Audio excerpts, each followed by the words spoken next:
You can add a preset develop setting and metadata to images on import, and in this video you'll see how. So I'm in the library module in Lightroom. I'm going to select import. I get the import dialog window. I'm going to select a source from over here on the left, and the images now appear as thumbnails in the preview window. I don't want to bring in all these pictures. I think I'll uncheck all and just bring in a few. Okay. Now on the right hand side you see where it says apply during import. Now that becomes an option regardless of what you select up here at the top, whether it be add or move or copy as DNG. So I'll go back over to add. Now under develop settings, I can select from a whole variety of developed presets that ship with Lightroom, or I can apply one of my own presets on import. Let me go ahead and just choose a black and white look. Now I could have also created a develop preset that bumps up the saturation because that's the way I want my pictures to look anyway. It's just one example of what you might do using a preset on import. You can always apply presets later in the library module or the develop module. So it's not critical that you do it now. And in fact, if you do it now and change your mind later, you can always do that as well.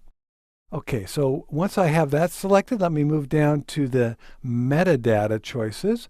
I'm going to show you how I have created a metadata template that I think is very useful. So let me go ahead and select Edit Presets because I've already created it. So I'll select Edit Presets. That brings open the Edit Metadata Presets window. And because I've already created my own, let me open that one up. I can show you pretty quickly here what I think is useful information. I think it's very, very important that you have copyright information, copyright status as being copyrighted, that you have all rights reserved, and copyright info URL filled in. I've also filled in the creator fields, so you can see this is giving anybody who picks up my images down the road, this information is now part of the metadata, and it will always reside with those images. And it's, I think, very important for photographers to maintain ownership of their work, and this is just one way to do that. So once you've filled in the relevant fields here, you simply create a new preset, save those settings, and select Done. And then it'll show up here under metadata. You can create as many of these metadata templates as you want.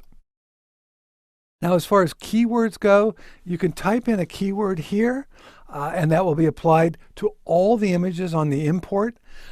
I don't find that all that useful unless you know that all these pictures, let's say, were taken in the same location or they have the same content. It's probably more useful to apply these keywords later in the library module when you can do it on an individual picture by picture basis. But you still can add a keyword on import, and if it's a generic enough keyword that applies to all those images that are being imported, that could be very useful as well. Okay, so that's how you create a metadata template and also how to apply develop settings on import. Let's see what happens actually when I import these images with the develop setting that's set to black and white look 2. Let's just take a look at that. I'll hit import. It should go pretty quickly because I've only selected 3 images. And you can see right away it's already starting to process those images in the background. This little symbol here tells me that it's applying develop settings, and there they are. It's all been done on the import, so it could really be a way of streamlining your workflow if you choose to do this.